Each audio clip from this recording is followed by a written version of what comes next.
Gracias al Señor por la misericordia del Señor, así como Dios decidió salvar a Noé delante de Dios, delante de la humanidad, también Él ha decidido a nosotros salvarnos y redimirnos. Tenga la amabilidad de abrir su Biblia en Génesis capítulo número 6, versículos 5 hasta el 8. Génesis capítulo número 6 y vamos a leer los versículos 5 al 8. Estamos hablando de la gran catástrofe universal que hubo sobre la faz de la tierra que Dios trajo. ¿Tienen todos? Génesis capítulo número 6, versículo número 5 hasta el número 8. Dice: y vio Jehová que la maldad de los hombres era mucha en la tierra, y que todo designio de los pensamientos del corazón de ellos era de continuo solamente el mal. Y se arrepintió Jehová de haber hecho hombre en la tierra, y le dolió en su corazón. Raeré de sobre la faz de la tierra a los hombres que he creado, desde el hombre hasta la bestia y hasta el reptil y las aves del cielo, pues me arrepiento de haberlos hecho. Pero Noé halló gracia ante los ojos de Jehová. Gloria al nombre del Señor. Mis queridos hermanos, continuando con el tema, mirábamos ya hace 8 días que el motivo por el cual viene este diluvio universal es porque la humanidad casi que en su totalidad se había apartado de los caminos de Dios.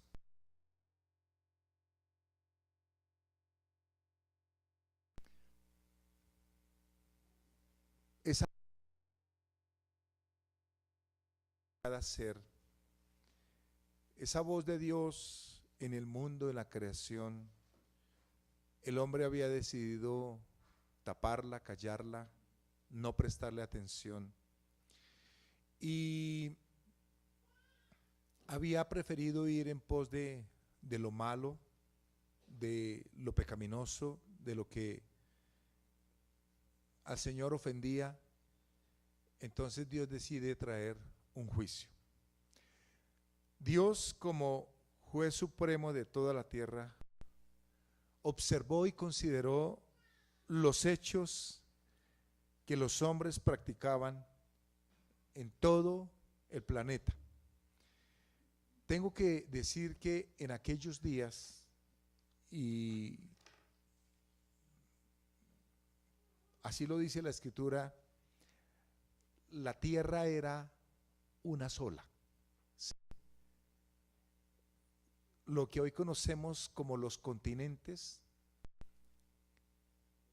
realmente todo era una sola extensión de tierra. Pero a raíz de el diluvio mismo, a raíz del pecado, la tierra empezó a fraccionarse y a separarse. Ya lo hemos dicho otras veces, si usted hace el ejercicio y toma un mapa, puede comprar una hojita con un mapa o hacer una fotocopia, una impresión, y con una tijera muy cuidadosamente corta todo lo que es la extensión de tierra, y usted empieza a unirlo, a juntarlo, usted se va a dar cuenta que todo encaja casi que perfectamente. Claro, hay que decir que en algunos sectores, en algunas playas, el mar ha acabado con la arena, ¿sí? Se la ha consumido, ¿sí? Pero podemos observar, y la Biblia nos dice que la tierra era una sola. Entonces, era un solo Dios el que había, era una sola tierra, era una sola cultura, ¿sí? Una sola lengua. La tierra era una sola. Dios no creó, así como hoy en día estamos tan disgregados y separados, sino una sola familia, y de esa familia venían todos los pobladores, todos los habitantes del mundo. Entonces Dios ve que la maldad de los hombres es mucha sobre la faz de la tierra. Vio que el pensamiento de los hombres era constantemente el mal. Podemos afirmar, sin temor a equivocarnos, que la maldad iba cada vez en mayor aumento, así como lo vemos hoy.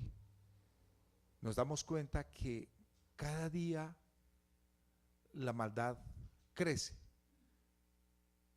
la injusticia, las mismas guerras, los conflictos, la inseguridad, cada día aumenta más, los odios, las rivalidades, cada día aumentan más. Con ser que hoy existen naciones, jueces, existen magistrados, existen los mecanismos de justicia humanos, y resulta que a pesar de todas esas barreras, la maldad continúa aumentando. Los gobiernos cada vez legislan más para despenalizar actos que antes eran perfectamente castigables, punibles, pero hoy día eso se ha perdido. ¿Cuándo no había un monarca? No había alguien que ejerciera un sistema de policía, de jueces, sino que cada uno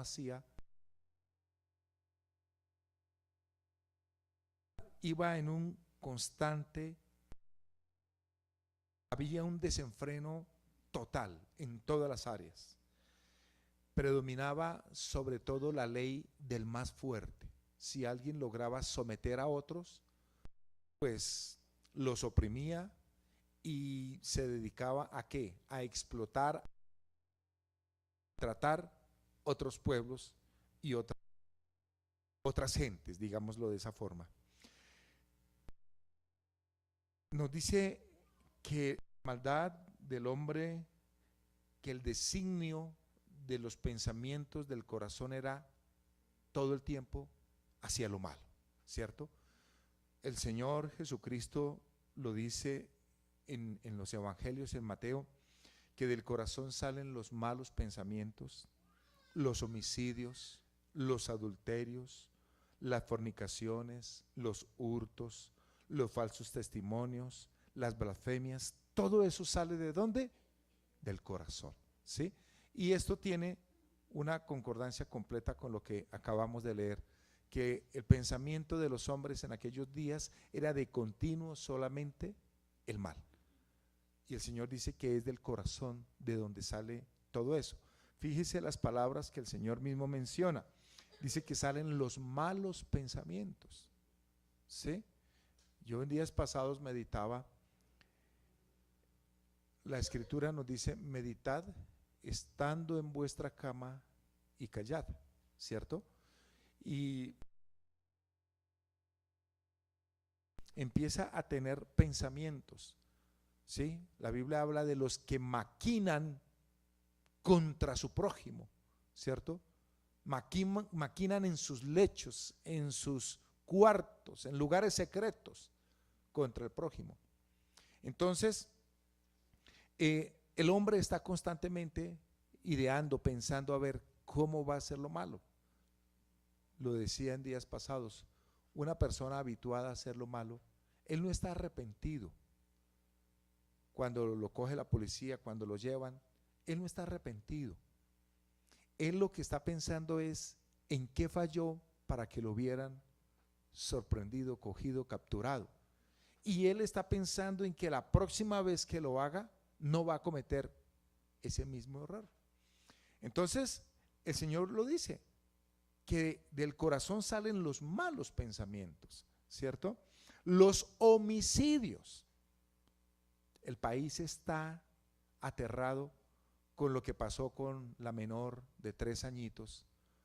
Sara es que se llama, o se llamaba, ¿verdad?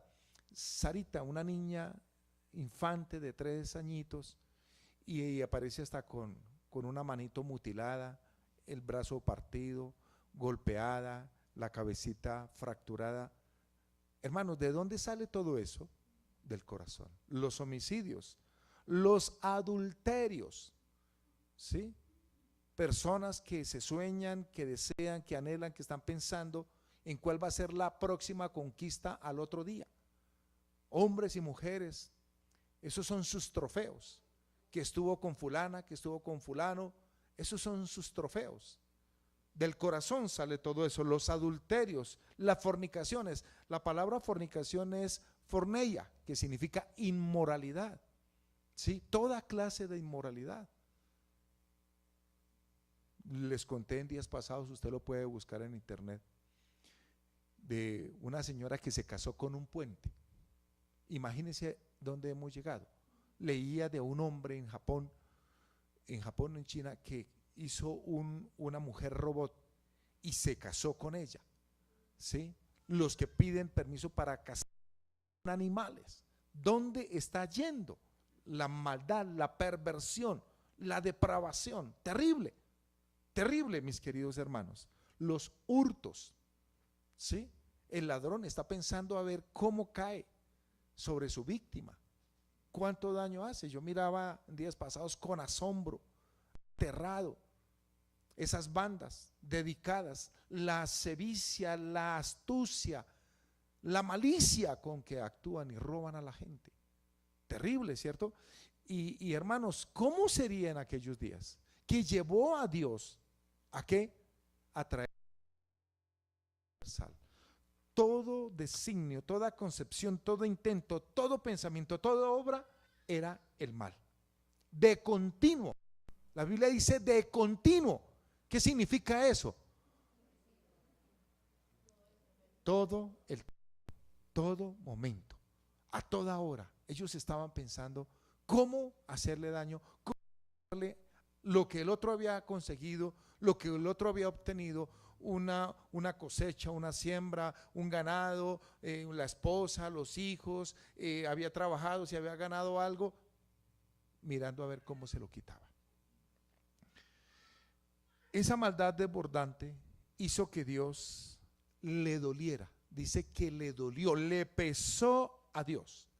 Y se arrepintió Dios de haber creado al hombre. Busqué la definición de la palabra arrepentirse. Y según el original, nos dice que arrepentirse es suspirar, ¿sí?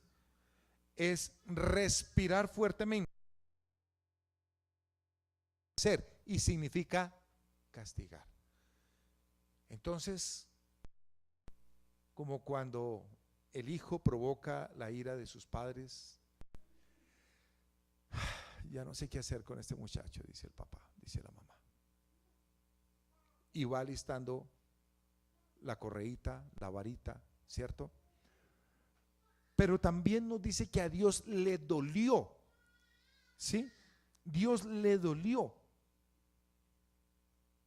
Le causó un gran pesar, una gran preocupación, pero también lo hizo enojarse, encolerizarse, entristecerse. Eso significa el término le dolió. Dios no podía quedarse cruzado de brazos, viendo la maldad, viendo la injusticia, viendo cómo unos a otros se maltrataban, se agredían. Dios no podía quedarse cruzado de brazos. Su creación, el hombre, se había descompuesto totalmente. Entonces, la ira santa de Dios se manifiesta, ¿sí? Y eso nos dice la Biblia, que la ira de Dios se revela desde el cielo contra toda impiedad e injusticia de los hombres. Eso dice la palabra, eso dice Romanos. Lo escribió el apóstol Pablo. Y no porque lo haya escrito el apóstol Pablo hace 2000 años significa que hace 4000 o 6000 años a Dios no le importaba. No, sí le importaba, desde luego que sí. Entonces es así como el amor de Dios es santo, Así como la justicia de Dios es santa, también su ira es una ira santa, ¿sí? Donde Él manifiesta una desaprobación total contra el pecador. Eso es lo que pasa. Y es el mismo Dios. La Biblia dice que Jesucristo es el mismo ayer, hoy y por los siglos. La Biblia dice que el apóstol Pedro escribe que en Dios no hay mudanza ni sombra de variación. Dios sigue con los mismos estándares de santidad, de justicia.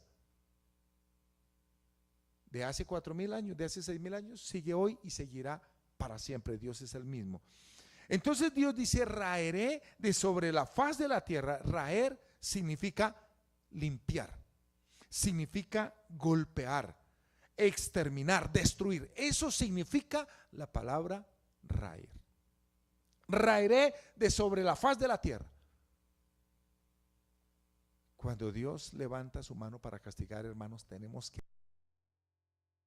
y de espanto, porque su ira, hermanos, y nadie podrá decirle: Señor, esto es, que en Dios no hay injusticia. Todo estaba contaminado. ¿Qué pensamos nosotros? ¿Qué piensa la actual sociedad de un asesino, de un violador, de un tirano, de un dictador, de una persona perversa? Yo miraba las manifestaciones que hacían, si mal no estoy, donde lo de la niña esta, marchas, protestas.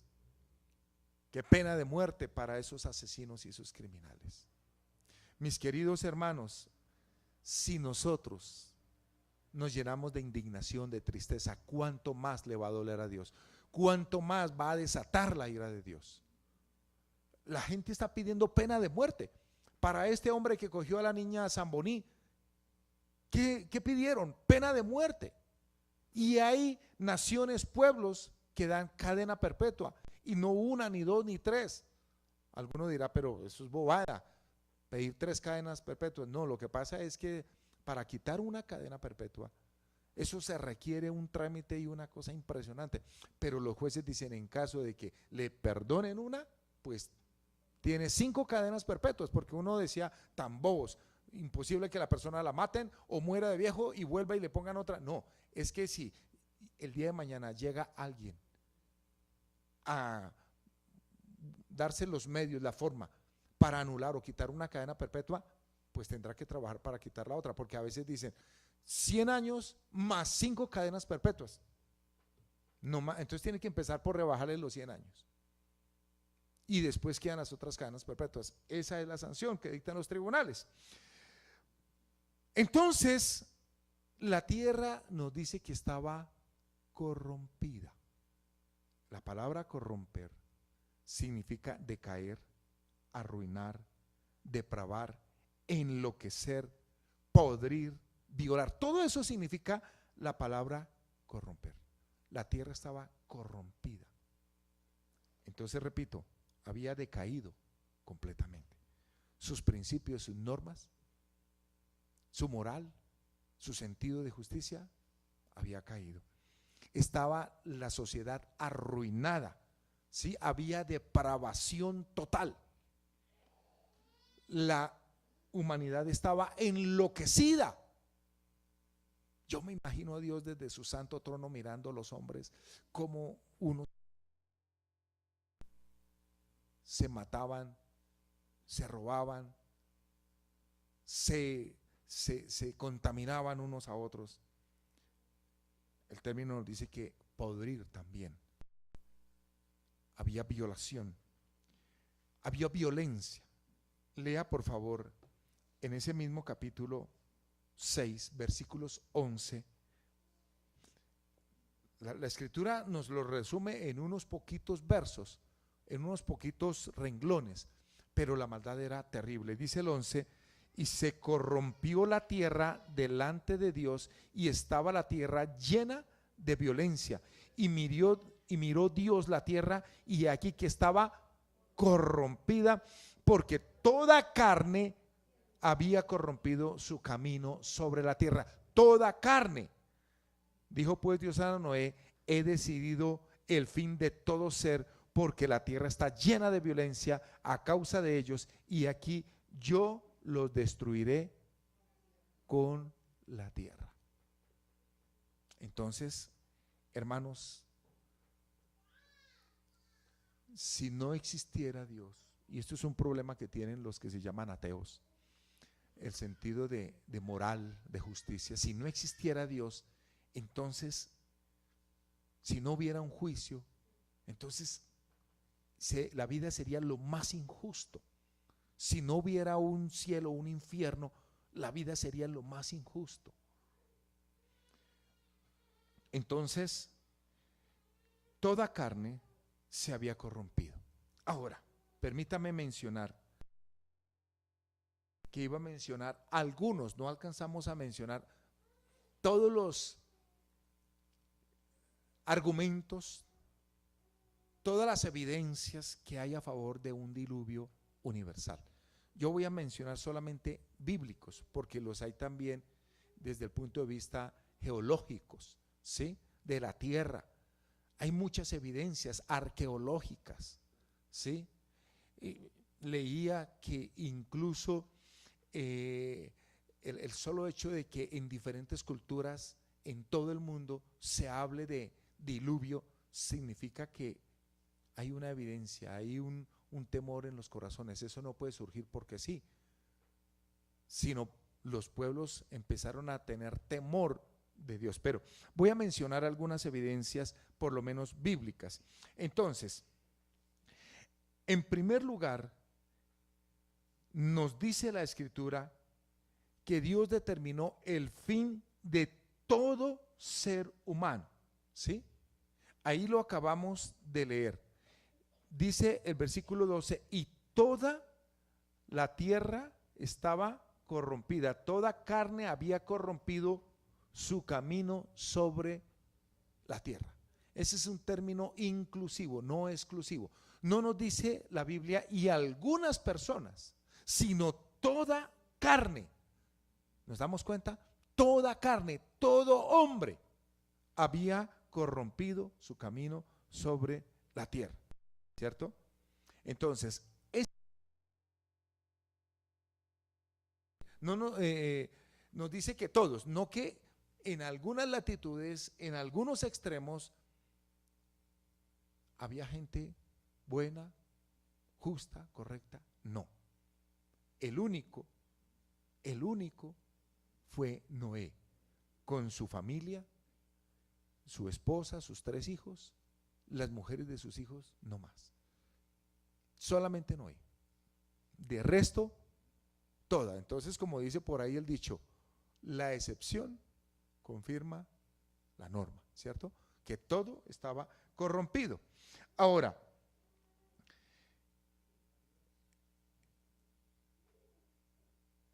con Dios no se da el favoritismo, ¿sí? Dios no hace acepción de personas. ¿Qué quiere decir eso? Dios no dice, bueno, este me cae como bien, venga para acá. Usted me cae bien, venga para acá. Usted me cae mal, vaya para allá. No, no, de ninguna manera. Eso no existe con Dios. Eso no existe con Dios. Si usted quiere ser recibido en la presencia del Señor, ya lo hemos dicho, ya lo hemos hablado. Ande en el temor de Dios. Ahora, como el salmo que leíamos para iniciar la reunión, qué salmo tan lindo. Allí habla del justo, habla del impío. El justo, la persona temerosa, el no lo desprecia, no lo rechaza. Usted no quiere estar de acuerdo con la palabra del Señor. Pero de resto, mis hermanos, no es que este me cae bien, es que este es una persona muy simpática, es que, no, Señor, eso a Dios no le interesa. O que viene de muy buena, tiene una gran reputación porque es un científico, es una persona. No, eso a Dios no le interesa. Al corazón contrito y humillado no despreciarás tú. Entonces, toda la tierra está llena de violencia.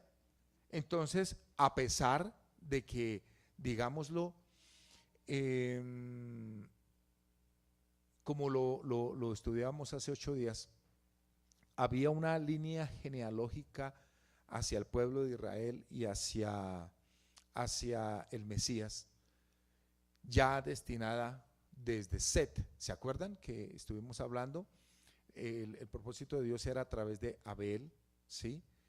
Traer al pueblo de Israel, Mesías, al Salvador del mundo, pero como Caín mató a Abel, entonces dice la Biblia que Dios le dio un hijo en lugar de Abel a Adán y a Eva, el cual se llamó Set. Entonces Noé es descendiente de Set, pero también al papá, a los antecesores, ¿sí?, de Noé haberlo salvado. Al único que salvó Dios fue ¿a quién? ¿A quién? No, antes de Noé, ¿a quién? ¿Se acuerda que lo estudiamos en una escuela dominical hace poco? A Enoc, muy bien, a Enoc. Enoc, ¿qué pasó con Enoc? Que caminó con Dios y Dios lo llevó. ¿Recuerdan? De ahí en adelante, Dios ya sabía en qué iba a terminar todo esto. Entonces el Señor decide traer un juicio universal. Esa es la primera evidencia bíblica que toda la tierra estaba contaminada, corrompida. Noé halló gracia ante los ojos de Dios. Nos dice que Noé era varón justo y perfecto. Entonces lo que sí sabe Dios es distinguir. Lo que sí sabe Dios es distinguir, diferenciar, ¿sí? Puede que en la empresa, yo recuerdo una hermana que nos contaba que en la empresa donde ella trabajaba, todo el mundo hacía trampa, todo el mundo traía facturas sobre costos, todo el mundo mirando a ver cómo robaba. Y ella era la única que no lo hacía. Y todos tenían en cierta forma temor de ella porque decía, esta nos va un día a señalar, a echar al agua, un día nos va a acusar y va a decir. Y ella me decía, hermano, y a mí me llegan y me ofrecen y me dicen, vea, mire, usted que, y para estas que era una mujer muy necesitada, usted que necesita, usted que es una mujer con pocos recursos, que tiene niños, que su esposo no trabaja, entonces, ¿por qué no, mire, llévese esta platica? Y ella me decía, hermano, y terminando quincena, y yo sin 5, y yo sin lo del bus, nosotros íbamos, les llevábamos mercaditos. Hermanos,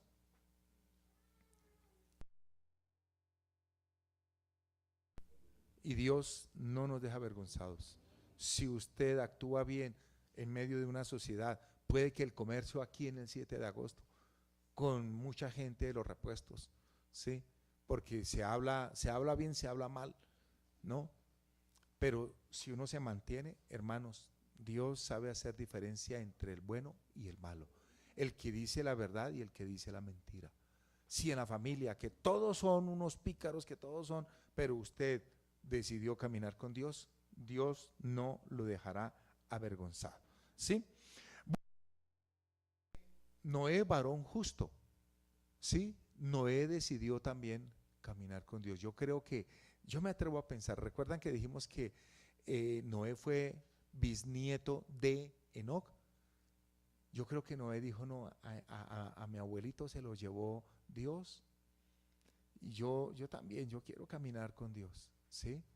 Y yo creo que eso nos sirve a nosotros. Yo veo el ejemplo de otras personas, ¿sí? De los pastores, de los misioneros, de otros que nos antecedieron, de los apóstoles, caminaron con Dios. Nosotros tomamos la decisión, ¿cierto?, de caminar con Dios. Entonces, Dios dice, traeré un diluvio para destruir toda carne. En el 7:11, lo vamos a leer, capítulo 7 de Génesis, verso 11. El año 600 de la vida de Noé, en el mes segundo, a los 17 días del mes, aquel día fueron rotas todas las fuentes del grande abismo y las cataratas de los cielos fueron abiertas, ¿cierto? Entonces, fíjese, mis queridos hermanos, que fue un diluvio que se vino sobre la faz de la tierra. Búsquese usted en internet, busque ahí en YouTube avalanchas y póngase a mirar cuando se viene una creciente, se viene un río, esos tsunamis, ¿sí? Que hay tomas, hay videos, cuando se viene un tsunami y arrasa con todo, eso es impresionante, hermano. Dice que las cataratas, las fuentes de arriba, las fuentes de abajo, mejor dicho, todo se vino sobre la faz de la tierra. No hubo lugar donde alguien pudiera hacer pie. ¿Sí? Ahora, nos dice en el capítulo 7, el versículo 19, vamos a hablar de la segunda evidencia bíblica. Y las aguas subieron mucho sobre la tierra y todos los montes altos que había debajo de todos los cielos fueron cubiertos. Ahí nos da otra evidencia.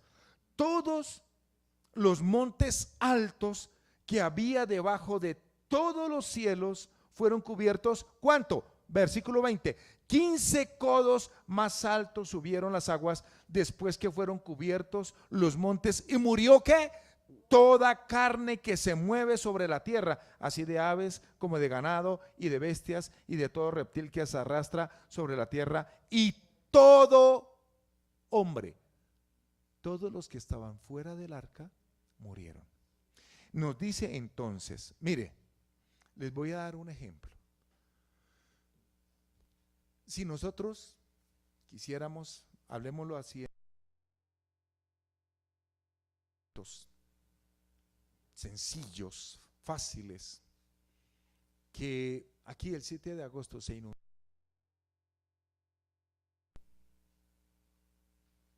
Mis queridos hermanos, significa que todo lo que esté a este mismo nivel nos toca llenarlo de agua.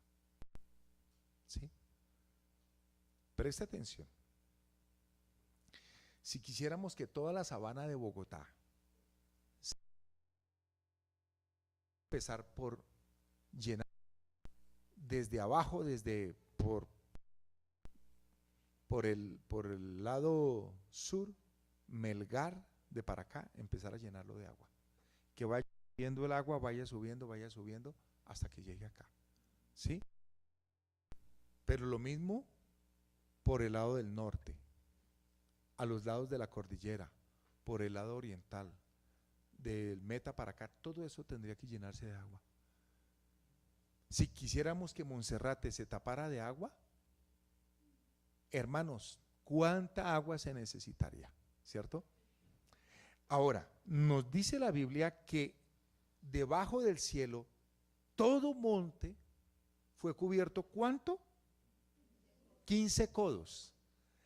Algunos dicen que el codo bíblico está entre 45 y 54, 58 centímetros. Yo me fui por lo menos, por 45 centímetros. Es decir, que el monte más alto fue cubierto 6.75 metros. 6 metros.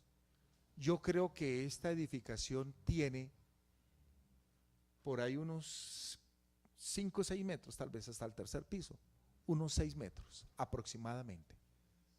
¿Sí? Hablemos de 7 metros, unos 7 metros. El monte más alto fue cubierto 7 metros. Lo que nos quiere decir que fue un diluvio universal, ¿cierto? Si yo quisiera llenar este salón de agua, lo primero que tengo que hacer es que tapar las rendijas, cerrar las puertas, las ventanas, por donde se me pueda ir. Si yo quisiera que el agua me alcanzara hasta acá, llenar, que esto fuera una piscina, me toca sellar todo, ¿cierto? Y empezar a llenar. Entonces el agua va creciendo siempre a nivel, va subiendo al mismo nivel. Queridos hermanos, resulta que un dato es asombroso. El versículo 24, este mismo capítulo 7, dice la Biblia, asómbrese con este dato, perdón, y prevalecieron las aguas sobre la tierra, ¿cuánto? ¿Cuánto? 150 días, dividido entre 30 días por mes. ¿Cuántos meses nos da? 5 meses. 5 meses que estuvieron. La gente dice, no, pero no fueron sino 40 días. Sí, eso duró el tiempo del diluvio, de la lluvia, de las fuentes que salieron de debajo de la tierra y las que vinieron, dice, del gran abismo, de arriba de los cielos. Fueron 40 días. Pero ¿cuánto tiempo prevalecieron las aguas? 150 días. 5 meses, casi medio año. ¿Creen ustedes que hay un animal, un hombre, una persona que pueda sobrevivir? De pronto, si alguno nadaba, pues de pronto se mantendría a flote, ¿cierto? De pronto, un día, 2 días, una semana, ¿cierto?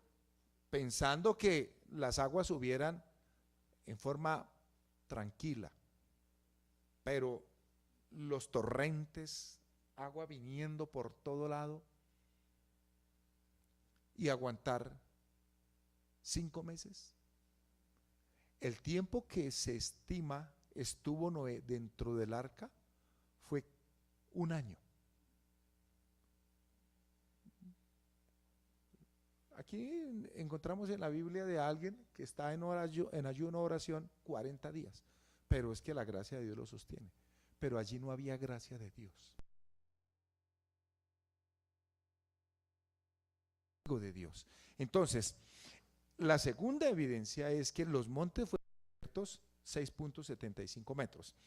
Bueno, en el capítulo 6, el verso 15, la tercera evidencia es el tamaño del arca. Y de esta manera la harás: de 300 codos la longitud del arca, de 50 codos su anchura y de 30 codos su altura. ¿Sí? Ahora, a nosotros nos muestran películas, dibujos animados, una arca muy hermosa, eso parece un crucero, pero realmente eso era un cajón, ¿sí? Eso de diseño, Noé no era el experto diseñador en transatlánticos ni nada de esas cosas, eso era un cajón, pero lo suficientemente bueno para poder flotar. Y esto lo dije ya otra vez. Un día hubo un concurso, me lo contó un amigo que vive en Estados Unidos. En una universidad, en un instituto, hicieron un concurso de de construir una barco, una nave o algo que pudiera soportar mucho tiempo dentro del agua. Entonces unos estudiantes vinieron en la escritura y empezaron a mirar, a considerar, bueno, sacaron medidas, hicieron lo que dice la escritura y llegaron con una arquita y un cajoncito. Los demás que venían, me contaba él, llegaron con unas naves impresionantes, unos diseños, una cosa tremenda. Los pusieron dentro de una alberca y empezaron a botarle agua por todos lados. Y decía que todos se habían hundido. Cuando llegaron los 2 muchachos con su arquita, modelo del estilo del arca Noé, la pusieron y se reían todos. Y empiezan a botarle agua.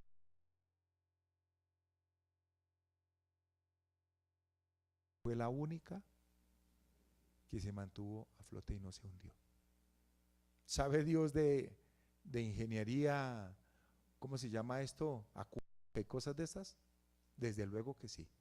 Entonces, el arca, el tamaño del arca, de 300 codos de larga es de 135 metros. Es decir, más o menos lo que tiene esta cuadra, tal vez un poquito más. Lo que tiene toda esta cuadra, imagínense ustedes. 50 codos de ancha era 22.5 metros de ancha, ¿sí? Un poco más ancha que esta casa, ¿sí? Por 13.5 metros de alta, entonces, ¿no? Como un edificio de unos 5 pisos, 6 pisos aproximadamente. Es decir, que en metros cúbicos, escuche, en metros cúbicos la capacidad del arca era de 462.000 metros cúbicos. Un metro cúbico es un tanque de agua. Bueno, hay tanques que no tienen sino 500, ¿sí? Los medianitos, pero los más grandecitos es de 1 metro cúbico, más o menos. Entonces, 462.000 alberquitas de esas, que equivalen a 570 vagones de tren. ¿Me escuchó bien? 570 vagones de tren. Ahora, eso equivale a un tren con una longitud de 8.8 kilómetros de largo. ¿Ah?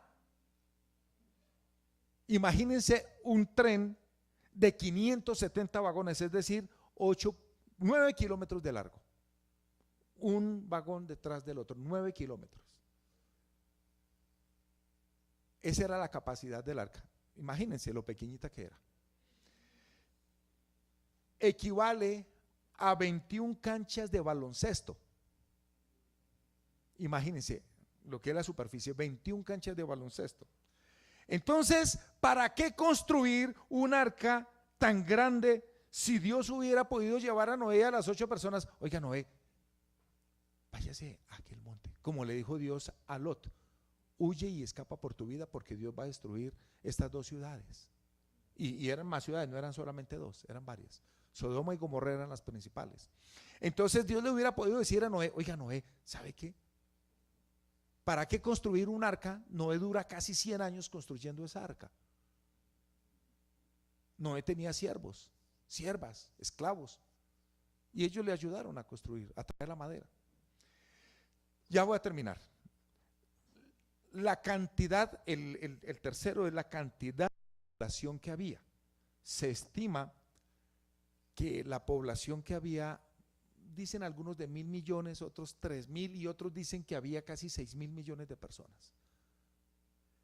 Entonces, algunos dicen no, eso fue un diluvio local. Hablemos, por ejemplo, que se inundara. ¿Qué? A ver, ¿qué se me ocurre? ¿Qué se me ocurre? Por ejemplo, Villavicencio, que está abajo, casi sobre el nivel del mar, que todo ese departamento se cubriera de agua, ¿sí? Resulta que en Mesopotamia estaba Noé, no cabrían 1.000 millones de personas. Eso es otra evidencia muy contundente, ¿sí? La Biblia nos dice que toda carne había corrompido su camino. Entonces, pensemos, si todas esas 1.000 millones de personas, que es lo bajito, estamos hablando de 1.700 años de vida desde Adán hasta ese momento, 1.700 años, entonces 17 siglos, entonces, ¿dónde ellos se hubieran alimentado si estuvieran ahí? No habría una región tan vasta para poder alimentarlos. Los sistemas de manutención, las viviendas, de trabajo, todo eso, no habría espacio. Y por último, ya para terminar e irnos, Génesis capítulo 9, verso 11. Hay muchísimas evidencias, yo no encontré, no traje sino estas 4, ¿sí? Pero hay muchas más evidencias y bíblicas, desde luego. En el capítulo 9, verso 11, dice: estableceré mi pacto con vosotros y no, esto ya es después de que Noé sale del arca. Estableceré mi pacto con vosotros y no exterminaré ya más toda carne con aguas de diluvio, ni habrá más diluvio para destruir la tierra. Y dijo Dios: esta es la señal del pacto que yo establezco aquí dice entre mí, entre yo y vosotros, y todo ser viviente que está con vosotros por siglos perpetuos. Mi arco he puesto en las nubes, el cual será por señal de pacto entre yo y la tierra. Y sucederá que cuando haga venir nubes sobre la tierra, se dejará ver entonces mi arco en las nubes, y me acordaré del pacto mío que hay entre yo y vosotros y todo ser viviente de toda carne, y no habrá más para destruir toda la nubes, y lo veré y me acordaré del pacto perpetuo entre Dios y todo ser viviente con toda carne que hay sobre la tierra. Listo, hasta ahí nomás. Termino y cierro la boca. El arco iris es un fenómeno universal. En todo lugar de la tierra, ¿alguien ha visto alguna vez un arco iris? Si hubiera sido un diluvio local, pues solamente allá en Mesopotamia, en Tierra Santa, lo que es ese sector oriental de Palestina, se mostraría el arco. ¿Para qué Dios un arco en África, Estados Unidos, Europa, Asia, Suramérica? ¿Para qué? Es que hasta en los extremos, en los polos, se ve el arco iris. ¿Para qué hacer un pacto? Hermanos, solamente fueron salvadas 8 personas, los que estaban en el arca. Jesucristo es esa arca de salvación. Los que estemos en Jesucristo seremos salvados. Vamos a cantar a capela un coro, porque pues no lo había pensado, pero se me ocurrió. Venga Carmen y venga Patricia, por favor. Ya les dije, si Gina se anima a tocarlo con la guitarra, a sacar las notas, no sé, Juanita, tú sabes ese de como el arca de Noé sobre las aguas, se mecía bajo el soplo de los vientos, los que en ella muy contentos se encontraban. Vamos a cantar ese coro, así sea a capela. Sí, ya lo tengo ahí en el computador, fue que me acordé de última hora, entonces, pero ya lo tengo aquí, es el último, el que está ahí, Gavita. Entonces, ¿qué tal si nos ponemos de pie y oramos? Ya nos vamos a ir, ya nos vamos, ya llega a la casa a dormir y duerme toda la noche. Entonces, no se afane por nada. A ver, entonces vamos a orar mientras que ellos cuadran aquí. ¿Va usted a decirle, Señor, como salvaste tú a Noé? Dígale como lo guardaste a él y a toda su familia, guárdame a mí y a toda mi familia. Dígaselo. Dígale, Señor, tú me has guardado, me has salvado, pero también te pido, Señor, que del arca de salvación que es Jesús, seamos salvados también toda mi familia, Señor. Dígale, mi papá, mi mamá, mi esposa, mi esposo, mis hijos, mis nietos, Señor, que todos vengamos a Cristo Jesús el Señor y seamos salvados, Señor. Que todos, Rey, que todos, Señor, todos, Rey. Señor, yo pido por mis padres, por mis hermanas, sus esposos, sus hijos. Yo pido, Señor, por mis sobrinos, por mis nietos. Pido, Señor, ahora por mis hijos y sus hogares que están formando, Señor, que sean salvos, Señor, que vengan a Cristo, que permanezcan en Cristo. Señor, si Noé no hubiera subido al arca, si los hijos o la esposa o las nueras hubieran decidido no subir al arca, habrían perecido, Señor. Que ninguno de los nuestros tome la decisión de alejarse de Cristo, ninguno, Señor. Que todos permanezcamos en ti, porque tú eres de refugio y tú nos llevarás a un puerto seguro, al cielo, a la eternidad. Te lo pedimos en el nombre de Jesús. Amén. Entonces vamos a tomar la ofrenda y cantamos este coro precioso. Hermano Joaquín nos colabora tomando la ofrenda.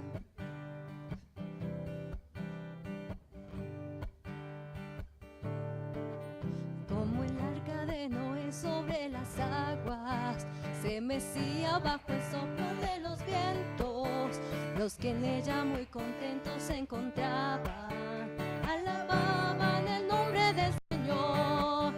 Hoy nosotros como aquellos demos gloria al autor de nuestra salvación y con gran emoción edifiquemos un altar en cada corazón. Qué hermoso es el amor de Cristo, qué hermoso es su perfecto amor. Amigo, ahora el arca como el arca de Noé sobre las aguas, se mecía bajo el soplo de los vientos, como en ella muy contentos se encontraban, alababan el nombre del Señor. Hoy nosotros como aquellos demos gloria al autor de nuestra salvación, y con devoción edifiquemos un altar en cada corazón. Qué hermoso es el amor de Cristo, qué hermoso es el perfecto amor. Amigo, ahora el arca, Jesucristo me salva. Ahora sí todos. Y como el arca de Noé sobre las aguas, se mecía bajo el soplo de los vientos, los que en ella muy contentos se encontraban, alababan el nombre del Señor. Hoy nosotros como aquellos demos gloria al autor de nuestra salvación, y con gran devoción edifiquemos un altar en cada corazón. Qué hermoso es el amor de Cristo, qué hermoso es el perfecto amor. Amigo, ahora el arca es Jesucristo mi Salvador. Amén, Señor, te damos muchas gracias, Señor. Señor, tú eres nuestra barca, Señor, tú eres en quien nos hemos refugiado, Señor, y estamos seguros. Así como aquellos hombres, Señor, en aquella época estaban gozosos, Señor, del milagro que tú habías hecho, Señor. Hoy nosotros estamos gozosos porque nos has salvado, porque nos has